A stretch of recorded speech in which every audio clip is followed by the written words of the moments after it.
Ceci est le troisième opus d'une série en 10 épisodes sur l'écriture de personnages. Si vous n'avez pas vu les épisodes précédents, je vous invite à suivre le lien qui s'affiche en haut à droite de l'écran. La semaine dernière, nous avons vu comment définir un personnage avec des traits basiques et facilement identifiables. Aujourd'hui, nous allons voir pourquoi et comment écrire des relations entre différents personnages en fiction. Je suis le Tropper, bienvenue dans la page blanche.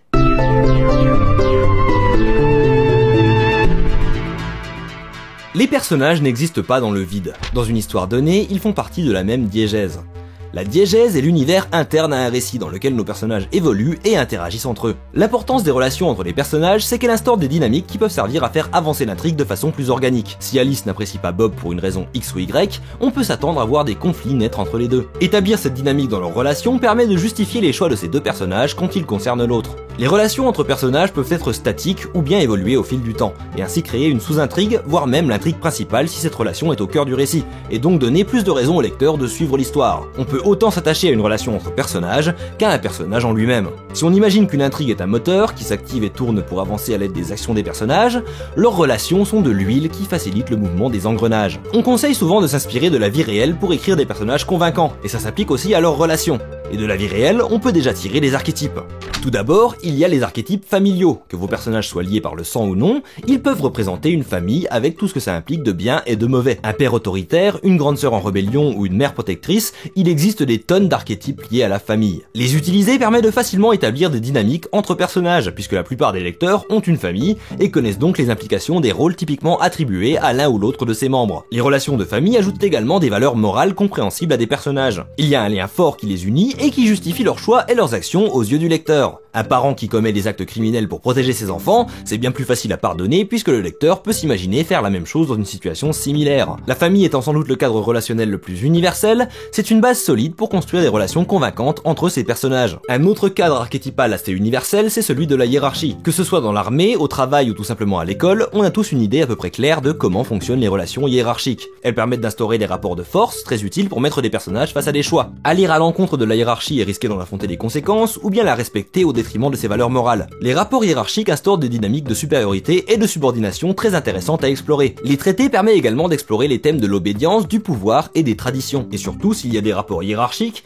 il y a des personnages qui sont au même niveau et qui peuvent développer de la camaraderie. Unis face à une autorité commune, ils développent des liens particuliers qui définiront leurs interactions et leurs choix. Au-delà de la camaraderie, il y a l'amitié, un lien fort qui unit plusieurs personnes et qui apporte une dynamique différente de celle que l'on retrouve dans une famille. Au contraire de cette dernière, l'amitié se construit et ne répond pas aux mêmes pressions sociales. Les amis peuvent avoir un rôle de confident ou même d'initiateur à de nouvelles découvertes, mais une chose est sûre, si l'amitié est assez forte, ils suivront les protagonistes jusqu'au bout du monde. Au contraire, un choix peut mener à la destruction d'une amitié, ou révéler qu'elle n'avait jamais été si forte dès le départ. Et encore au-delà de l'amitié, il y a évidemment l'amour. On écrit à ce sujet depuis des siècles et on en parlera sans doute jusqu'à la fin de l'humanité, mais une chose est sûre, l'amour est un sujet fascinant. D'autant plus en narration, puisque c'est un moteur très efficace aux actions des personnages. Les amoureux passionnels ne s'arrêteront devant rien pour être réunis, pas même la mort. L'amour est également intéressant quand il n'est pas réciproque, ce qui en fait une source de tension intense entre les personnages. Et de l'amour, on peut extrapoler la relation entre des ex, qui peut aller d'une légère amertume à un cocktail explosif. Mais ce qui est sans doute le plus intéressant quand on écrit l'amour, c'est la façon dont il évolue. Que ce soit à partir de la rencontre entre les deux personnages, ou bien des moments de doute après une longue relation,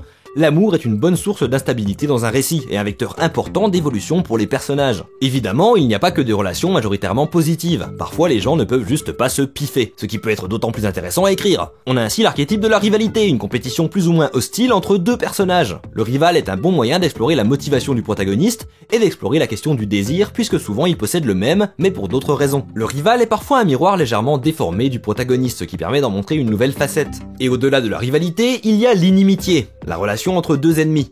Avoir un antagoniste c'est bien, mais explorer sa relation avec le protagoniste c'est mieux. Il ne faut jamais oublier que les personnages sont censés avoir leur propre motivation et une personnalité bien à eux. La relation d'inimitié permet de contraster deux personnages et d'explorer pourquoi ils s'opposent, mais également en quoi ils se ressemblent. C'est parfois plus intéressant d'avoir de l'inimitié entre deux personnages qui se ressemblent presque en tout point pour mettre en exergue le point principal de divergence entre eux.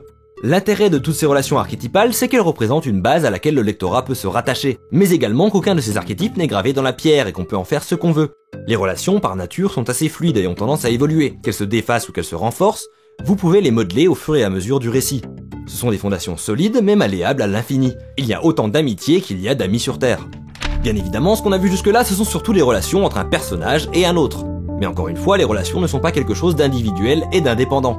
La relation entre Alice et Bob n'est pas indépendante de la relation entre Bob et Charlie, ni de celle entre Charlie et Alice. Il n'y a pas que des duos. Il faut imaginer les relations entre les personnages comme une toile qui se mêle et s'entremêle, ce qui peut vite devenir confus quand on commence à avoir trop de personnages. C'est pourquoi il est intéressant de s'intéresser aux dynamiques de groupe, en commençant donc par la dynamique du trio, un bon point de départ pour construire des relations entre les personnages. En règle générale, les groupes impairs apportent la possibilité d'une majorité. Si un choix doit être fait et qu'il y a un désaccord entre Alice et Bob, Charlie pourra trancher en se rangeant du côté du personnage avec lequel il ou elle s'entend le mieux. Le trio est un groupe équilibré dans lequel les dynamiques peuvent changer facilement puisqu'il est facile de créer des combinaisons différentes entre les personnages selon les situations. Ensuite, on a le quatuor qui, comme tous les groupes pairs, est un peu plus rigide. En effet, il y a la possibilité que le groupe se divise en 2 paires pour un choix, ce qui mène à un blocage.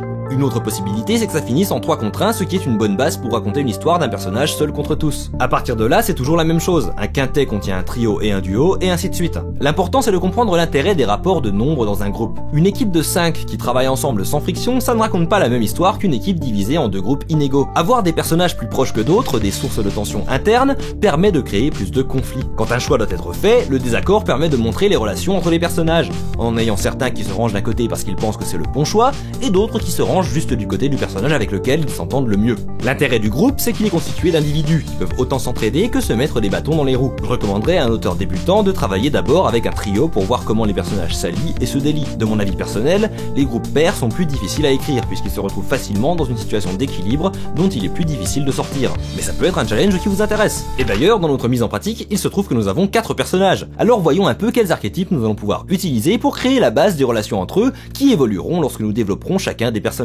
Commençons en partant de Jargluc. Tout d'abord, on peut imaginer une relation assez familiale entre lui et Cacahou, comme celle entre un grand frère costaud et un petit frère fragile. Jargluc sera protecteur au possible envers Cacahou, et ce dernier aura tendance à se reposer sur le barbare plutôt que sur ses propres capacités. On crée ainsi une relation déséquilibrée de dépendance pour Cacahou, qui n'est pas capable de se débrouiller sans Jargluc, ce qui nous donnera de la place pour faire évoluer cette relation en même temps que les personnages. Ensuite, on va créer une relation amoureuse non réciproque entre Jargluc et Berthilda. Notre barbare pense être amoureux de la princesse parce que c'est son rôle, et c'est ce qui est attendu de lui, et notre princesse n'est simplement pas intéressée par Jargluc. Encore une fois, on laisse de la place pour faire évoluer cette relation. Et évidemment, pour ce qui est de Jargluc et Noralbar, on va leur donner une relation d'inimitié. Mais tout comme pour la princesse, cette relation est plus construite sur les attentes que le monde a d'eux que sur leur véritable compatibilité. À vrai dire, avant que Noralbar n'enlève la princesse, ils ne se sont jamais rencontrés en face à face. Ensuite, nous avons également une relation amoureuse non réciproque entre Noralbar et Berthilda, comme établi dans l'épisode précédent. Mais c'est dans les 2 dernières relations qu'on peut commencer à s'amuser. Rien n'est construit entre Cacahou et Berthilda ou entre lui et Noralbar, alors j'ai envie de m'amuser. Et si Cacahou était au départ un sbire de Noralbar qui possède donc un lien hiérarchique avec l'antagoniste, mais qui se retrouve du côté du protagoniste par la force des choses. On crée ainsi un conflit mineur entre son devoir et sa morale. Cacahou travaille pour le grand méchant parce qu'il faut bien payer son loyer, mais en soi pour lui ce n'est qu'un job.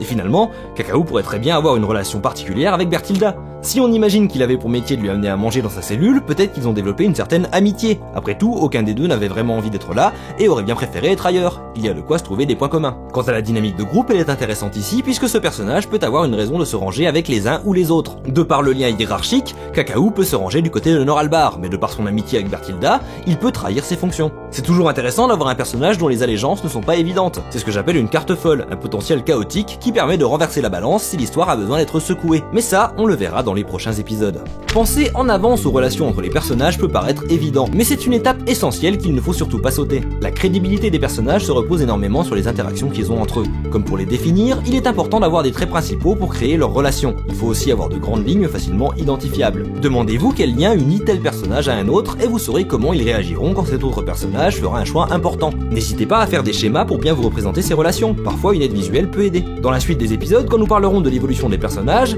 nous parlerons également de l'évolution de leurs relations. Mais avant de faire évoluer quelque chose, il faut bien qu'on ait une situation initiale. J'en ai pas parlé parce que ça me semblait évident, mais l'absence de relation entre deux personnages est également une situation initiale intéressante, puisqu'on découvrira ainsi leur rencontre, et on explorera ça plus en détail le moment venu. En attendant, la semaine prochaine, on verra comment développer nos personnages et leur donner une 3e dimension. J'espère que cet épisode vous aura aidé, ou tout du moins intéressé. Si c'est le cas, n'hésitez pas à suivre la procédure habituelle de fin de vidéo YouTube. On se retrouve au prochain épisode de La Page Blanche, Cropper, out.